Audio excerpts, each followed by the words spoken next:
भारत के इतिहास मतलब भारत की हिस्ट्री के बारे में हम बात करने वाले हैं। आखिर भारत का हिस्ट्री जो है कैसा रहा है। यदि हम बात करें भारत के इतिहास के बारे में तो भारत के उत्तर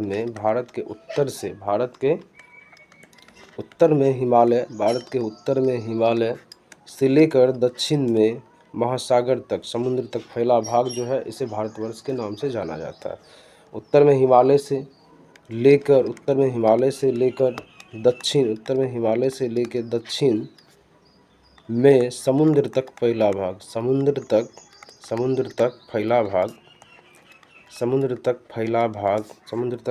भाग जो है इसे ही हम लोग भारत या उपमहाद्वीप इसे बोल समुद्र तक फैला भाग यह उपमहाद्वीप भारतवर्ष के नाम से जाना जाता है। भारतवर्ष के नाम से जाना जाता है। ठीक है, जाना जाता है। अच्छा, बात हम कर रहे थे भारत के इतिहास के बारे में। भारत के आगे इतिहास में जानेंगे, सबसे पहले जान लेते हैं कि भारत जो है उत्तर में हिमालय से लेकर दक्षिण में समुद्र तक फैला भाग जो है यह उपमहाद्वीप कहलाता है। और इसमें कुछ और भी चीज़ सीखेंगे। जो भारत का उपमहाद्वीप है, जो समुद्र तक फैला भाग, उसे किस नाम से जाना जाता है? उसे भारत की यदि स्थिति पूछा जाए तो वह हिंद महासागर के शीर्ष पर स्थित है। भारत की स्थिति, यदि हम भारत की स्थिति की बात करें, भारत की स्थिति की बात करें तो भारत जो है यह जो है हिंद महासागर, कहाँ पे? हिंद महासागर के शीर्ष पर, हिंद महासागर के जो है शीर्ष पर स्थित है। ठीक है। और भारत के यदि तीनों साइड की बात करें तो भारत का यह भाग जो है भारत का, जिसे हम लोग कन्याकुमारी के नाम से जानते हैं, यह भाग जो है 3 महासागर से घिरा हुआ है। इसकी यह साइड जो है अरब सागर है। कौन सा है? अरब सागर है। और नीचे यहाँ पे हिंद महासागर, नीचे जो है हिंद महासागर है। और इधर की बात की जाए तो इधर बंगाल की खाड़ी है। क्या है? बंगाल की खाड़ी, यह मैं आप लोग को बता दूं। अच्छा, श्रीलंका की यदि बात की जाए तो श्रीलंका जो मन्नार की खाड़ी उससे अलग करती है। भारत के कुछ पड़ोसी देश भी हैं। भारत के कितने पड़ोसी देश हैं आप लोग कमेंट बॉक्स में ज़रूर कमेंट करके बताएं। चलिए इससे आगे चलते हैं, इसे डिलीट कर देते हैं। इसके बाद जो है हम देखेंगे भारत जो है ना, भारत जिसे महाकवियों ने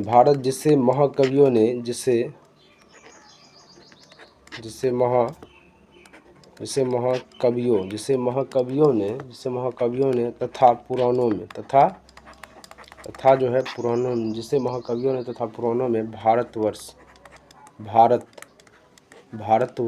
का नाम दिया था। भारतवर्ष अर्थात ये भारतवर्ष का मतलब क्या होता है? भारतवर्ष अर्थात जो है भरतों का देश, भारतवर्ष इसलिए नाम पड़ा क्योंकि यह भरतों का देश था। किसका देश था? तो भरतों का देश था, इसीलिए इसे भारतवर्ष के नाम से जाना गया। ठीक है, भारतवर्ष के जो नाम से जाना गया इसे, क्योंकि यह जो था भरतों का देश था। भरतों का देश था, इसीलिए इसे भारतवर्ष के नाम से जाना गया। तथा यहाँ के निवासियों को भारतीय अर्थात भरत के संतान कहे जाते हैं। तथा यहाँ के जो निवासी हैं, यहाँ के निवासियों को यहाँ के निवासियों को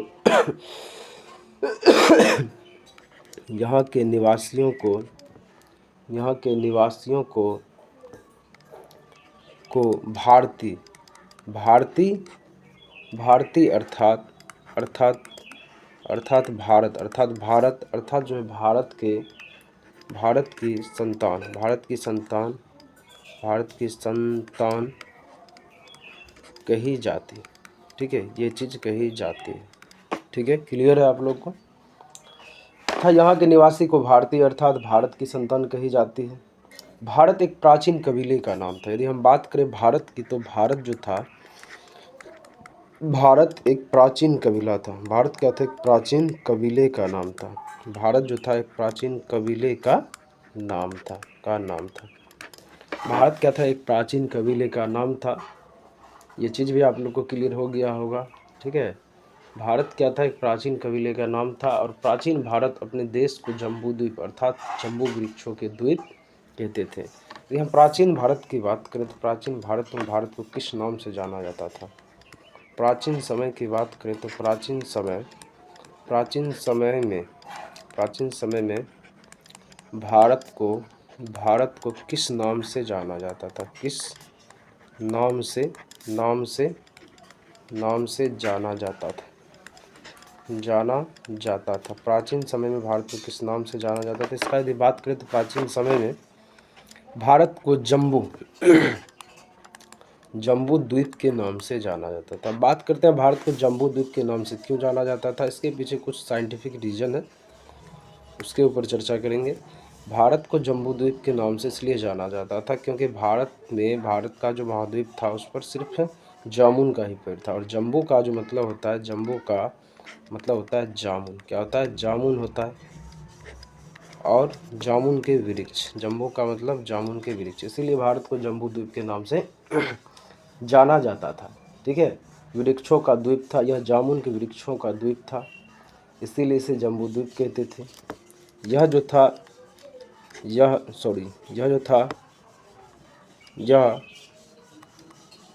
जामुन के वृक्ष का द्वीप था, जामुन के वृक्ष का द्वीप था, इसलिए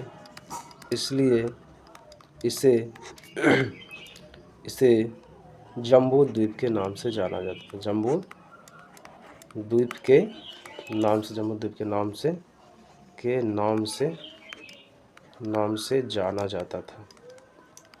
जाना जाता था।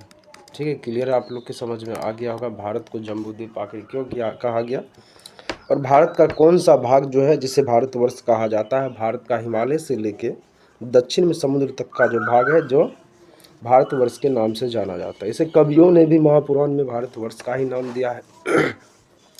और भारत का जो नाम था, भारत क्यों नाम पड़ा? भारत एक कबीले का नाम था। ठीक है, और प्राचीन समय में जब हमारा भारत अखंड भारत के नक्शे में थे तो उस टाइम इसे जम्बू द्वीप के नाम से जाना जाता था। जम्बू का मतलब हुआ जामुन का पौधा, अर्थात जामुन के वृक्ष बहुत ज़्यादा था, इसीलिए इसे जम्बू द्वीप के नाम से जाना जाता था। ये चीज़ तो आप लोगों को क्लियर हो गया होगा। चलिए आगे चलते हैं। इसके बाद जम्बू द्वीप के बाद प्राचीन ईरानी इसे सिंधु नदी के नाम से जोड़ते थे। यदि प्राचीन ईरानी की बात करें तो प्राचीन ईरानी जो है इसे सिंधु नदी के, प्राचीन ईरानी जो थे प्राचीन ईरानी भारत को इसे सिंधु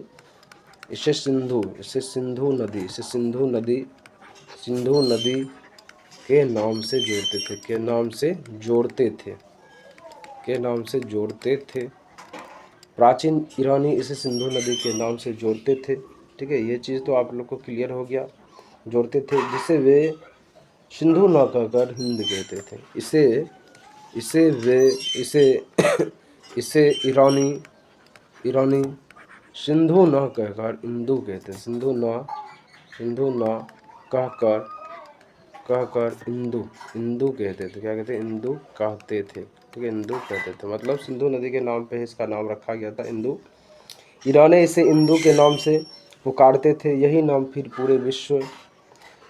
जो है फिर पूरे पश्चिम में फैल गया। ये नाम जो है पूरा पश्चिम में, यह नाम जो है फिर यही नाम पूरे पश्चिम में फिर ये नाम जिसे ईरानी नाम से बुलाते थे, जो ईरानी जो थे, ईरानी जिस नाम से बुलाते थे वही नाम पूरे विश्व में फैल गया, पश्चिम में फैल गया, सॉरी। फिर ये नाम पूरे पश्चिम में फैल गया। पूरे पश्चिम में क्या हुआ? फैल गया, पूरे पश्चिम में फैल गया। ये नाम जो है पूरे पश्चिम में फैल गया और पूरे देश को इसी एक नदी के नाम से जाना जाने लगा। ठीक है, और भारत के देश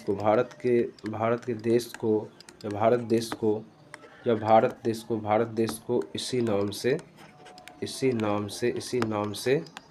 जाना जाने लगा, इसी नाम से जाना जाने लगा। ठीक है, तो भारतवर्ष को जो पूरे पश्चिम में यह नाम फैल गया था हिंदू, तो इसी नाम से भारत के पश्चिम के जितने भी थे पश्चिम में फैले हुए देश सभी इसी नाम से जानने लगे कि भारत का जो नाम है हिंद है। क्या है? हिंदू है, हिंदू के नाम से जानने लगा। यूनानी इसे इंदे और अरब इसे हिंद कहते थे। यूनानी का बात करें तो यूनानी, अभी ईरानी के बारे में बताए थे और हम बात करें यूनानी इसे यूनानी इसे यूनानी जो थे इसे इंदे के नाम से क्या पुकारते थे, इंदे के नाम से जानते थे, इंदे के नाम से जानते थे। और यहीं बात करें यूनानी के बाद जो है अरब जो है, अरब इसे हिंद नाम से पुकारते थे। अरब इसे या अरब भारत को, या यहाँ पर हम क्या लिख देते हैं, अरब जो थे भारत को, अरब भारत को, अरब भारत को, अरब भारत को, भारत को हिंद नाम से, अरब भारत को हिंद नाम से पुकारते थे। आप लोगों को क्लियर हो गया होगा। यूनानी इसे जो है इंदे नाम से पुकारते थे, अरब इसे हिंद नाम से पुकारते थे, और ईरानी की बात की जाए तो ईरानी इसे हिंदू नाम से पुकारते थे। ईरानी जो इसका नाम जो रखा था सिंधु नदी के नाम पे रखा था, सिंधु नदी के नाम से जोड़ा जाता था, और पश्चिम में यह नाम काफ़ी ज़्यादा परिचित हो गया, तो इसीलिए लोग इसे हिंदू कहने लगे। और यूनानी की बात की जाए तो यूनानी इसे इंदे नाम से जानते थे, और अरब भारत को हिंद नाम से पुकारते थे। यह चीज़ आप लोग को क्लियर हो गया होगा। भारत को पहले जम्बू द्वीप के नाम से जाना जाता था, भारत को पहले जम्बू द्वीप के नाम से जाना जाता था। और यदि प्राचीन समय की बात करें, आज से करोड़ों वर्ष पूर्व जो था भारत की स्थिति, यह थी दक्षिण में थी भारत की स्थिति, दक्षिण में, जिसे गोंडवाना भूमि के नाम से जाना जाता था। और करोड़ों लाखों वर्ष पूर्व जब पृथ्वी की प्लेट में कुछ हलचल हुई, तो हलचल होने के कारण जो है यह इसकी स्थिति जो है दक्षिण पूर्व में आ गई, पहले दक्षिण उत्तर में थे। आज से करोड़ों वर्ष पूर्व यदि पूछा जाएगा भारत को किस नाम से जाना जाता था, तो गोंडवाना भूमि के नाम से जाना जाता था। चलिए, ये चीज़ तो आप लोग को क्लियर हो गया होगा। आगे हम बता रहे हैं, आगे यदि हम मध्यकाल में इसे देश को हिंदुस्तान कहा गया, और मध्यकाल में इसी देश को, मध्यकाल की बात करें तो मध्यकाल में भारत को, मध्यकाल में भारत को हिंदुस्तान के नाम से जाना जाने लगा। हिंदुस्तान को मध्यकाल में भारत को हिंदुस्तान नाम से जानने लगे लोग जो है मध्यकाल में भारत को हिंदुस्तान के नाम से जानने लगे। यह चीज़ तो क्लियर हो गया। यह शब्द भी फारसी शब्द है, यह जो हिंदुस्तान लिखा है यह शब्द जो है, यह शब्द फारसी शब्द है। यह शब्द क्या है, फारसी शब्द है। फारसी शब्द, फारसी भाषा तो आप लोग जानते होंगे, फारसी शब्द। यह जो शब्द है, यह शब्द क्या है, फारसी शब्द है। ठीक है, यह शब्द जो है फारसी शब्द है, यह शब्द फारसी शब्द है। कौन सा शब्द है, तो फारसी शब्द। हिंदुस्तान जो है यह फारसी शब्द है, हिंदू से बना है। फारसी शब्द जैसे हिंदू से बना है, हिंदुस्तान जो है हिंदू से बना है, हिंदुस्तान जो है हिंदू से बना हुआ है। और यूनानी भाषा के इंदे के आधार पर अंग्रेज इसे इंडिया कहते थे। और जो है, और यूनानी भाषा जो था, यूनानी से इंदे जो बोले थे, इंदे के यूनानी से इंदे के आधार पर, यूनानी से इंदे के आधार पर जो है, चलिए इसे हम यहाँ से डिलीट मार देते हैं। ठीक है, इसे डिलीट मार देते हैं। यूनानी से इंदे के आधार पर, यूनानी जो इसे इंदे के आधार पर इसे इंडिया के नाम से जानते थे। यूनानी से इंदे के आधार पर अंग्रेज इसे, यूनानी मतलब वही हुआ, यूनानी भाषा के इंदे के आधार पर, यूनानी भाषा के इंदे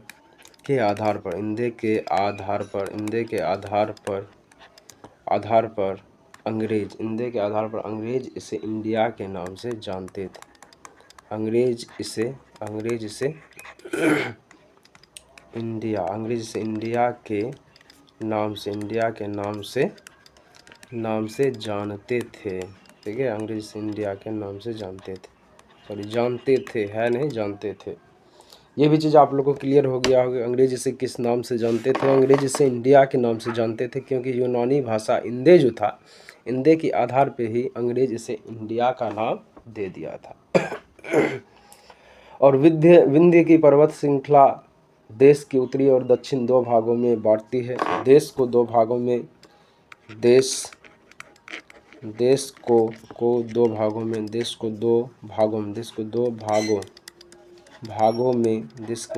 में कौन सा पर्वत बांटता है, ये पूछा जाएगा क्वेश्चन में आता है। कौन सा पर्वत श्रृंखला, कौन सा पर्वत श्रृंखला बांटती है। तो इसका बात करें तो देश को दो भागों में जो है जब विंध्य पर्वत बांटती है। कौन सा पर्वत, विंध्य पर्वत। विंध्य की पर्वत जो है, विंध्य की पर्वत यह भारत को दो भागों में बांटती है। क्लियर है आप लोग को ये चीज़, भारत को दो भागों में कौन बांटता है, एक उत्तर और दक्षिण दो भाग में। पहला भाग उत्तर और दक्षिण ये दो भाग में बांटता है। उत्तर और दक्षिण ये दो भाग में बांटता है, ठीक है। ये दो भाग में बांटता है। उत्तर में इंडो यूरोपीय परिवार की भाषाएं बोलने वाली, उत्तर में कौन सा भाषा बोला जाता है, भारत के उत्तर की बात की जाए तो भारत के उत्तर में जो है, उत्तर में बोले जाने वाले भाषा उत्तर में बोले जाने वाले भाषा जो है उस भाषा का नाम है इंडो यूरोपीय परिवार। उत्तर में इंडो यूरोपीय परिवार तो रहते हैं और उधर जो है इंडो यूरोपीय भाषा ही बोले जाते हैं, इंडो यूरोपीय। भारत को जब यह विंध्य पर्वत श्रृंखला दो भाग में बांटता है तो उत्तर में जो है इंडो यूरोपीय लैंग्वेज बोला जाता है, इंडो यूरोपीय भाषा बोले जाते हैं, ठीक है, बोलने वाले के। और दक्षिण में द्रविड़ परिवार की भाषा बोलने वाले, दक्षिण की बात करें तो दक्षिण में द्रविड़ परिवार के लोग, दक्षिण में जो है द्रविड़ परिवार के लोग, ठीक है, दक्षिण में द्रविड़ परिवार के लोग रहते हैं, ठीक है, जो द्रविड़ भाषा बोलते हैं। चलिए, ये भारत का इतिहास था और भारत की स्थिति भी अभी हम बताएंगे आप लोग को। अब कुछ नोट्स है यहाँ पे, आप लोग नोट्स कर लेंगे। यदि वीडियो को देख रहे हैं लास्ट तक वॉच किए, पसंद आ गया तो लाइक कर दीजिएगा। चलिए, कुछ नोट है यहाँ पे और नोट में आप लोग को यह चीज़ लिखना है कि भारत की जनसंख्या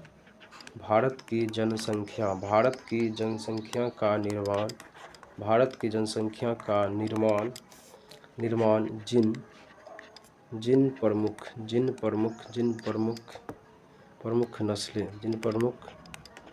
नस्लों के लोगों के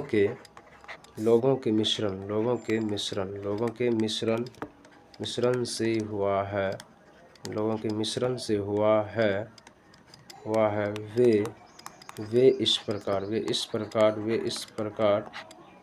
वे इस प्रकार हैं। पहला लोग का नस्ल जो है इसका नाम है प्रोटो ऑस्ट्रेलाइड। ये भारतीय जनसंख्या का निर्माण हुआ था। पहला जो लोग था वह नस्ल था प्रोटो ऑस्ट्रेलाइड। दूसरा नस्ल की बात करें तो यह था पेलियो। क्या था? यह था पेलियो। इसका नाम था पेलियो मेडिट्रेनियम।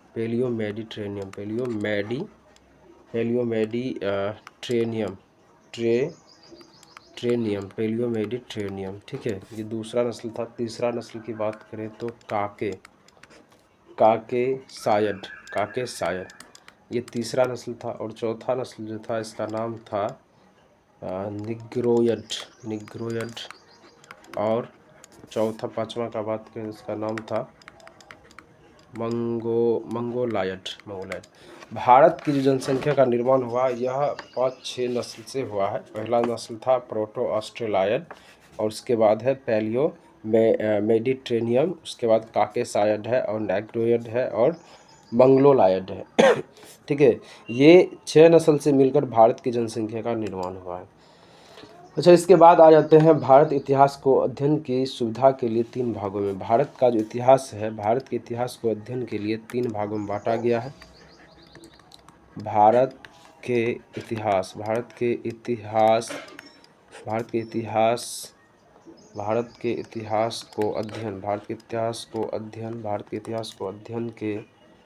अध्ययन के लिए सुविधाजनक बनाने की अध्ययन की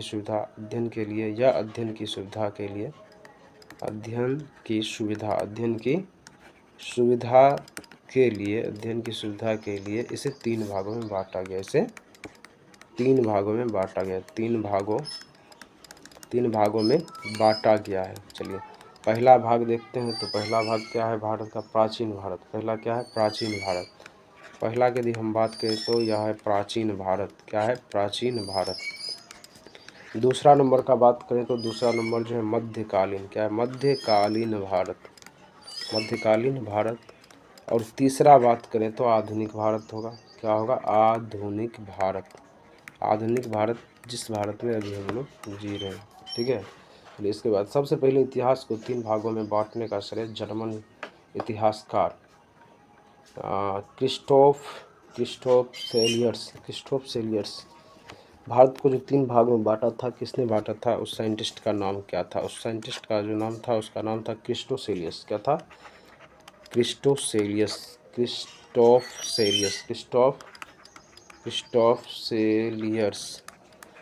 सेलियस जो था भारत को तीन भागों में बांटा था। ठीक है, तीन भागों में बांटा था।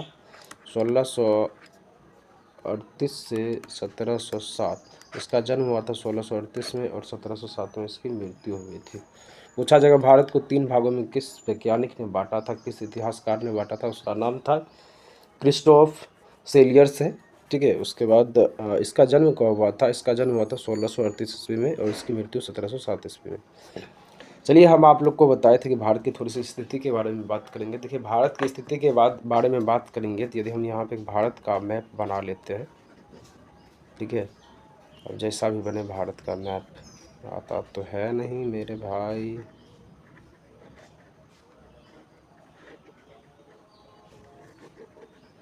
ये भारत है, ये क्या है? भारत है। और भारत की यदि हम स्थिति की बात करें तो भारत के उत्तर में बात करें तो नेपाल है। क्या है? नेपाल है। भूटान है, नेपाल है, भूटान है, और क्या है? चीन है। भारत की इस स्थिति की बात करें, भारत की जो है ये तो उत्तर वाला भाग है, दक्षिण हो गया, और ये क्या हो गया? ये हो गया पूरब पश्चिम।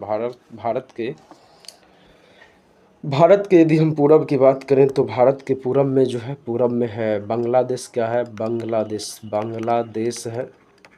और क्या है? भारत के पूरब में म्यांमार है। ठीक है, म्यांमार है, ये है। और भारत के दक्षिण की बात करें तो भारत के दक्षिण में जो है श्रीलंका है। क्या है? भारत के दक्षिण में जो है श्रीलंका है। और क्या है? भारत के दक्षिण में श्रीलंका है, और इसे मालदीव है। ठीक है, मालदीव है। शायद मालदीव या म्यांमार यहाँ होगा, ये चीज़ आप लोग देख लीजिएगा। उसके बाद इधर की बात करें, इधर की स्थिति जो है भारत की, पाकिस्तान है, अफगानिस्तान है। ठीक है, पाकिस्तान और क्या है? पाकिस्तान और अफगानिस्तान, अफगानिस्तान है। ये दो है भारत। 1 2 3 4 5 6 ही पूरा। एक और होगा। ठीक है, एक और होगा, उसका नाम याद नहीं आ रहा है। एक और है क्या नाम है? मालदीव, शायद मालदीव। ये सभी को लगा के नेपाल, चीन, भूटान। नेपाल यहाँ पे होगा, भूटान होगा। ठीक है, भूटान, चीन, बांग्लादेश, म्यांमार, श्रीलंका, और क्या है? चलिए आप लोग कमेंट बॉक्स में बता दीजिएगा और क्या है। इधर जो है अरब सागर है, इधर अरब सागर है।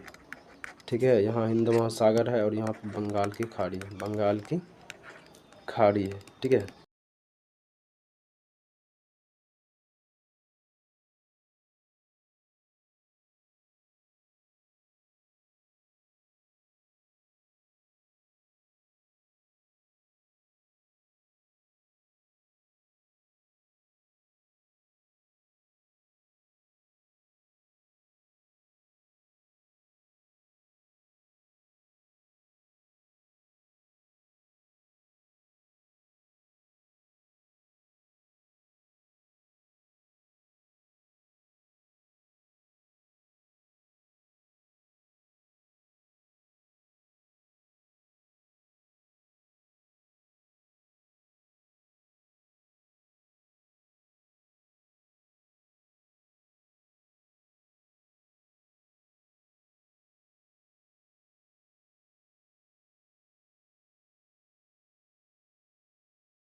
तो चलिए, वीडियो यदि आप लोग को पसंद आ गया होगा तो लाइक कर दीजिए, हमारे चैनल को सब्सक्राइब कर लीजिए। और भारत के इतिहास को जानने के लिए आगे वाली क्लास में, कल की क्लास में हम प्राचीन भारत के बारे में जानेंगे। ठीक है, प्राचीन भारत के बारे में, इतिहास के बारे में जानेंगे, प्राचीन भारत कैसा था।